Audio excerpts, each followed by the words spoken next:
नमस्कार फरीदाबाद, मैं सौरभ भारद्वाज और एक बार फिर आप सभी का हार्दिक अभिनंदन है वीओएफ स्टूडियो पॉडकास्ट में। और आज एक बार फिर हमारे स्टूडियो पहुंचे हैं सेव फरीदाबाद से पारस भारद्वाज। आप जानते ही हैं, शहर में चिर परिचित नाम है और बहुत महत्वपूर्ण विषय पर आज उनके साथ हम यहाँ चर्चा करेंगे अपने इस पॉडकास्ट में।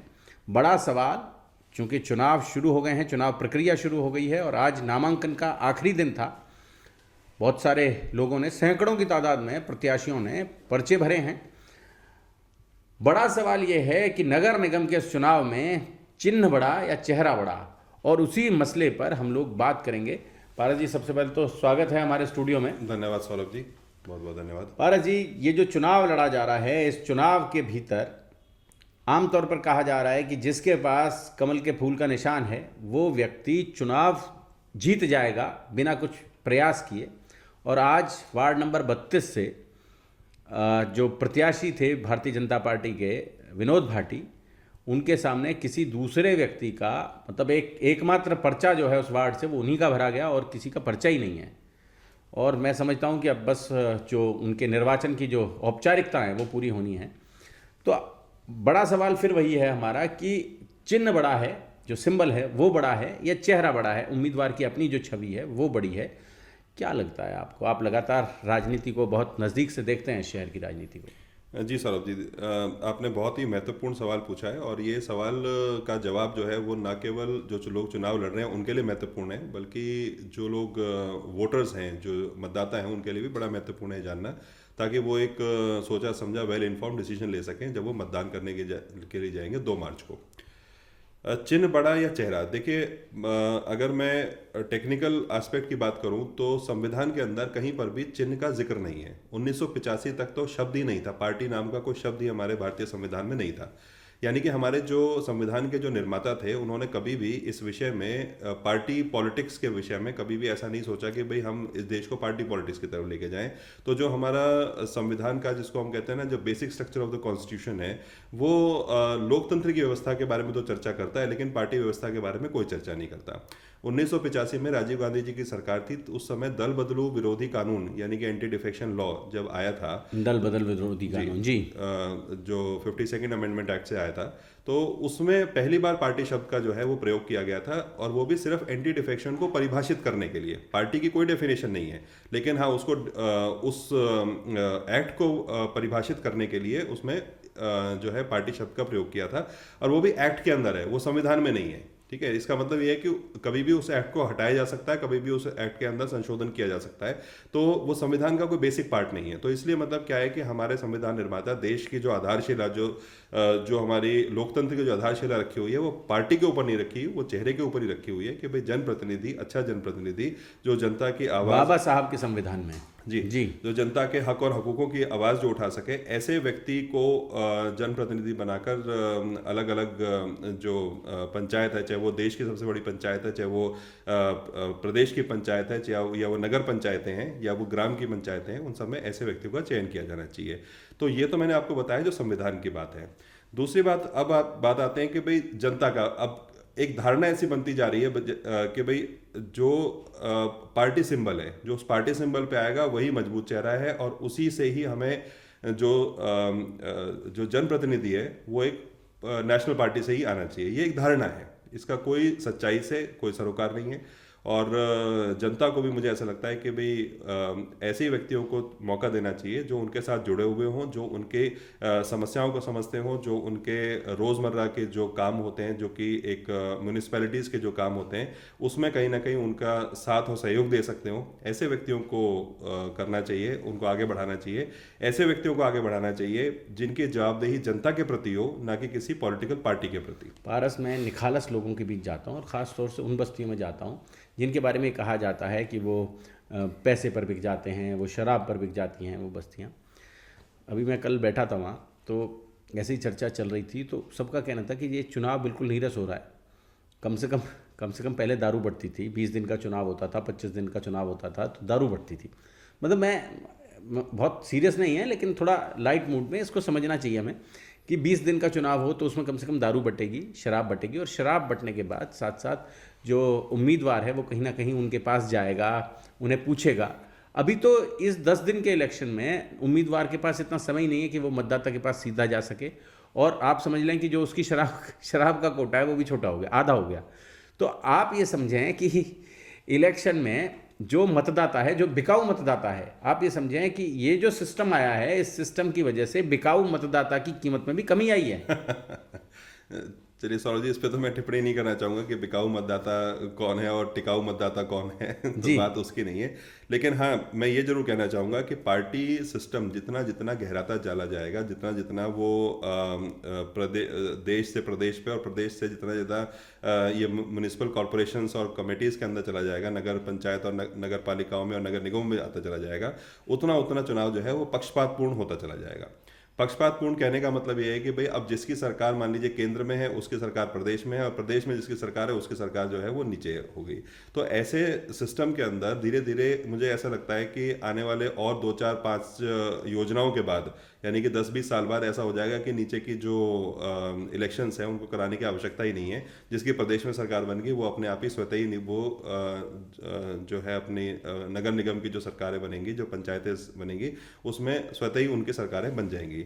उसका एक उदाहरण अब धीरे धीरे शुरू हो गया। जैसे आपने एक वार्ड का बताया, वार्ड नंबर 32 में विनोद भाटी जी निर्विरोध चुन लिए गए, या और ऐसे बहुत सारी वार्ड्स हैं जहाँ पर निर्विरोध व्यक्ति आ रहे हैं। मेरा निजी आकलन है, मैं जो खुद से समझ पा रहा हूँ, और मुझे लगता है कि आने वाले 19 तारीख तक, क्योंकि ये जो पर्चे भरे जा रहे हैं ये वापस लेने की आखिरी तारीख है, मुझे निजी रूप से लगता है कि लगभग 10 वार्ड ऐसे होंगे जहां से भारतीय जनता पार्टी के प्रत्याशी जो हैं वो निर्विरोध चुन लिए गए होंगे। उनके खिलाफ जिन लोगों ने पर्चा भरा भी होगा उन्होंने पर्चा वापस ले लिया होगा। जी सौरभ जी, मैं उसी बात को मैं कह रहा हूँ कि ये एक लोकतंत्र के ऊपर, भारतीय लोकतंत्र के ऊपर एक कुठाराघात है। जितना भी हम लोग ग्राउंड लेवल या ग्रास रूट डेमोक्रेसी की बात करते हैं, नगर पंचायतों की बात करते हैं, उसमें अगर ऐसा सिस्टम चल पड़ता है या ऐसा कोई फैशन बन जाता है कि भाई जिसकी सरकार प्रदेश में होगी उसी के व्यक्ति को आप नीचे चुनेंगे, तो ये कहीं ना कहीं मुझे लगता है कि लोगों के लिए भी बहुत ज़्यादा घातक है। ये लोकतंत्र के लिए तो घातक है ही है, लेकिन फिर क्या है कि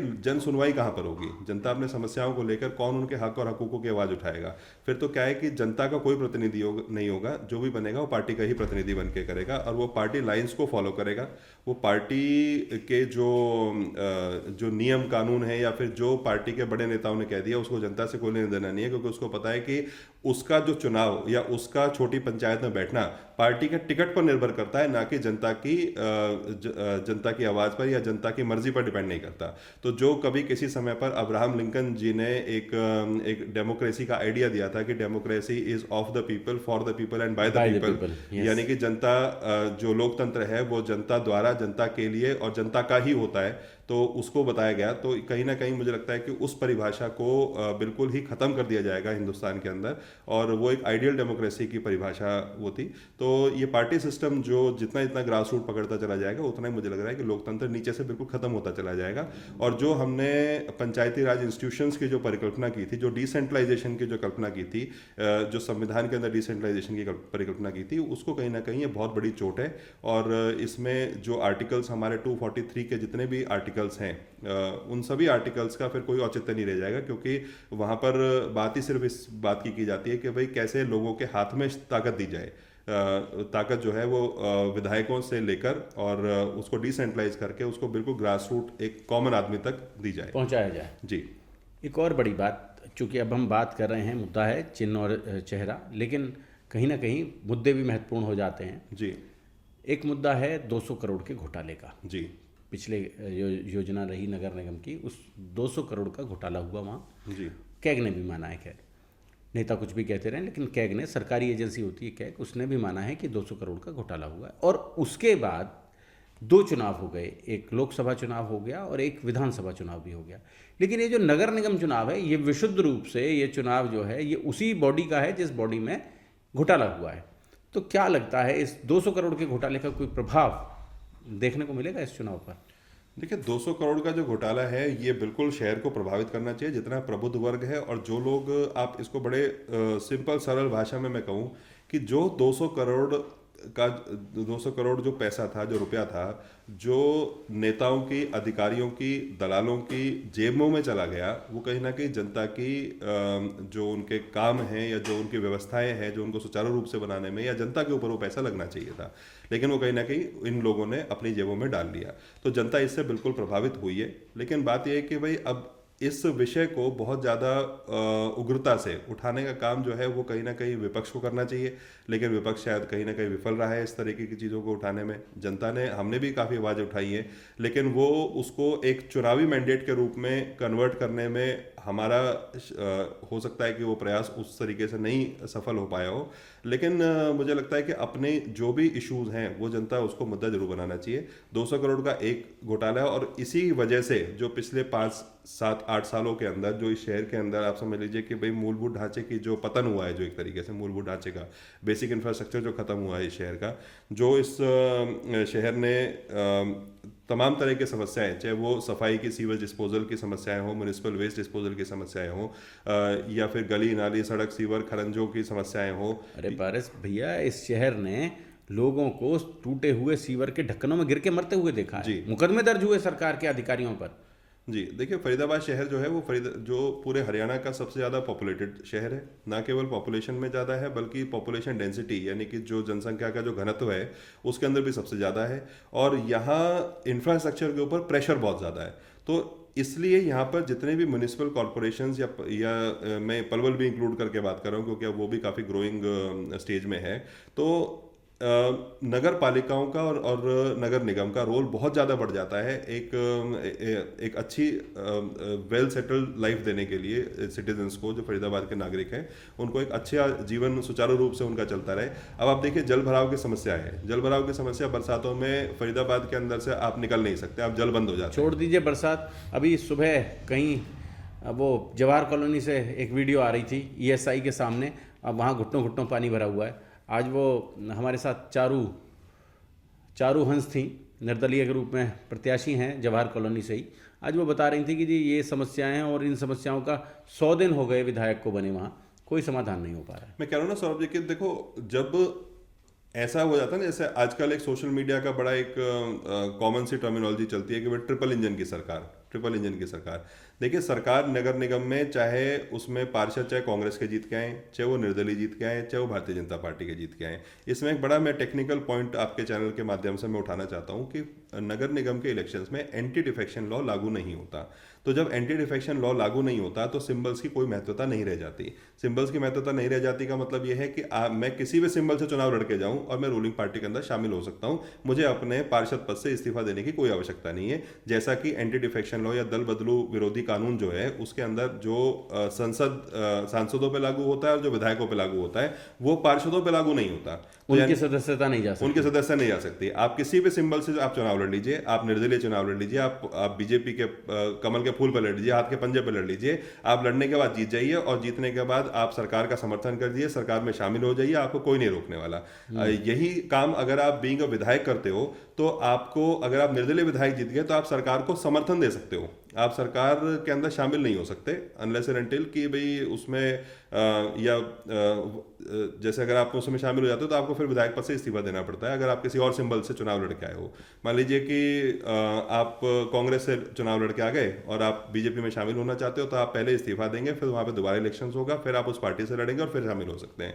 या फिर कंडीशन है कि 1/3 बहुमत, जो 1/3 जो विधायक है वो एक साथ पार्टी छोड़ जाएं तो फिर वो वहाँ पर विलय कर सकते हैं। लेकिन ऐसा कोई भी सिस्टम, ऐसा कोई भी रूल पार्षदों में लागू नहीं होता जी। तो अभी भी जितने भी लोग जीत के आएंगे लास्ट में आप देख लेना वो सारे रूलिंग पार्टी का ही पटका पहन लेंगे, तो सारे उसी के विधायक, उसी के पार्षद जो हैं वो काउंट कर लिए जाएंगे।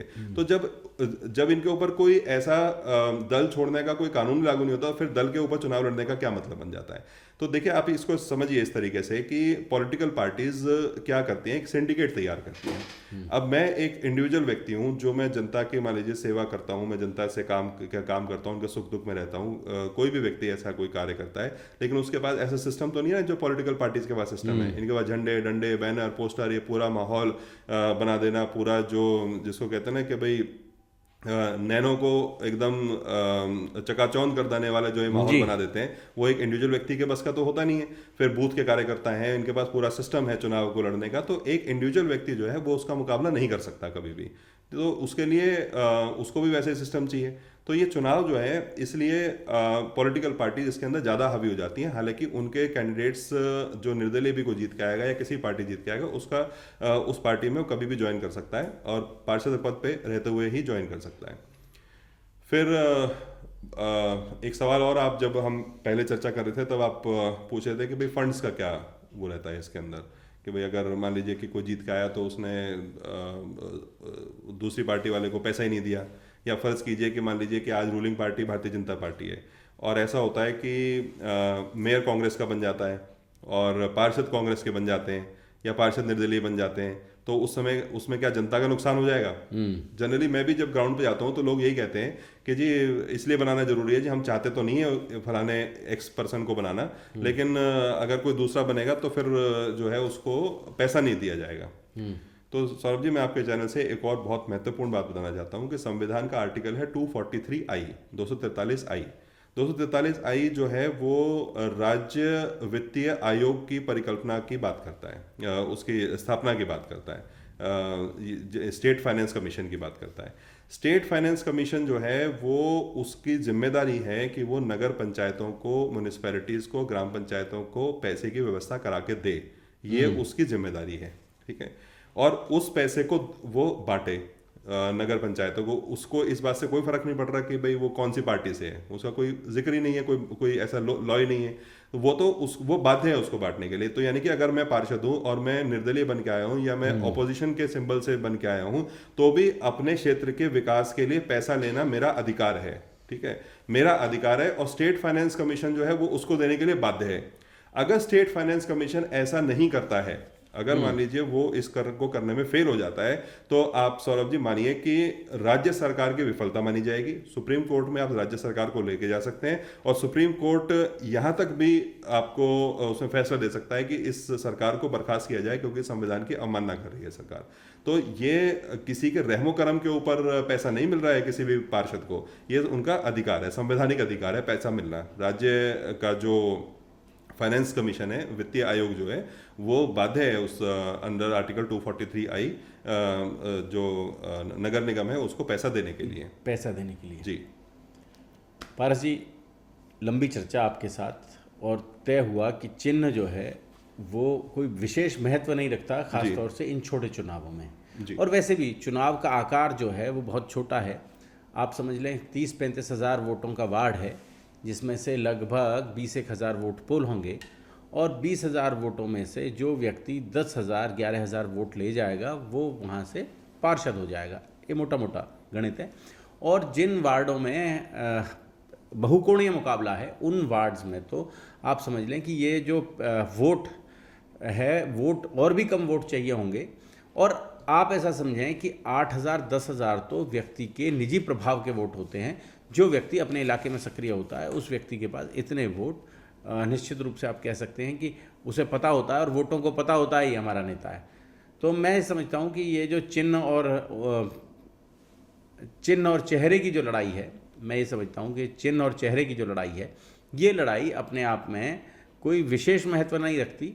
चिन्ह भी, और जैसा आप बता रहे थे कि संविधान में भी चिन्ह का कोई विशेष महत्व नहीं, और हम तो देखेंगे भी कि बहुत सारे निर्दलीय पार्षद जीत कर आए हैं और वो उसी दिन शाम को आप देखेंगे कि वो रूलिंग पार्टी के बड़े नेताओं के पास जाकर वहाँ पटका पहनते हुए नजर आएंगे।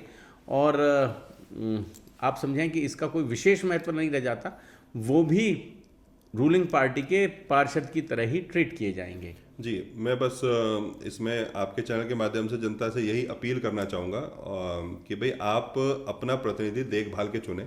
आप किसी भी सिंबल के ऊपर वोट दें, आप चाहे जो पॉलिटिकल पार्टीज़ हैं, राष्ट्रीय पॉलिटिकल पार्टीज़ हैं या प्रदेश की पॉलिटिकल पार्टीज़ हैं, अगर उन्होंने सिंबल दिया उन पे दें या किसी निर्दलीय को दें, लेकिन सही व्यक्ति का चुनाव करें। इससे कोई भी फर्क नहीं पड़ रहा कि वो किस पार्टी से आता है, किससे नहीं आता है। आप अपने में से, बीच में से किसी को बना के भेज दीजिए और वो रूलिंग पार्टी में शामिल हो जाएगा। वो आपके उसी क्षमता से कार्य करा पाएगा जिस क्षमता से आपको लगता है कि रूलिंग पार्टी का कोई आदमी कराएगा। लेकिन जिसको आप बना के भेजेंगे, जिसको जनता बना के भेजेगी, उसकी जवाबदेही जनता के प्रति होगी, और जिसको पार्टियां उतार रही हैं उनकी जवाबदेही पार्टी के प्रति होगी। तो आपको ये देखना है कि भाई आपको अपना प्रतिनिधि चाहिए, जनप्रतिनिधि चाहिए, या किसी पॉलिटिकल पार्टी का प्रतिनिधि चाहिए। तो आप एक स्वस्थ लोकतंत्र जो है इस फरीदाबाद शहर को दें, एक एक वोटर, एक एक मतदाता ज़्यादा से ज़्यादा वोट करें, और एक स्वस्थ लोकतंत्र के अंदर एक स्वस्थ व्यक्ति का चुनाव करते हुए जो हर तरीके से इस शहर के काम करने के लिए आगे आके काम करे, आपके हक और हकूकों की आवाज़ उठाए, और इस लोकतंत्र की शुचिता को भी बना के रखें। तो ऐसे व्यक्ति का चुनाव मुझे लगता है कि सभी जनता को करना चाहिए मिलजुल कर। पारस जी, हमारे स्टूडियो पधारने के लिए, हमारे साथ बातचीत करने के लिए, इतनी महत्वपूर्ण चर्चा में हिस्सा लेने के लिए आपका बहुत बहुत धन्यवाद। धन्यवाद जी। जोड़ेंगे फरीदाबाद आपको शहर की ऐसी ही और महत्वपूर्ण राजनीतिक चर्चाओं के साथ। बहुत बहुत शुक्रिया।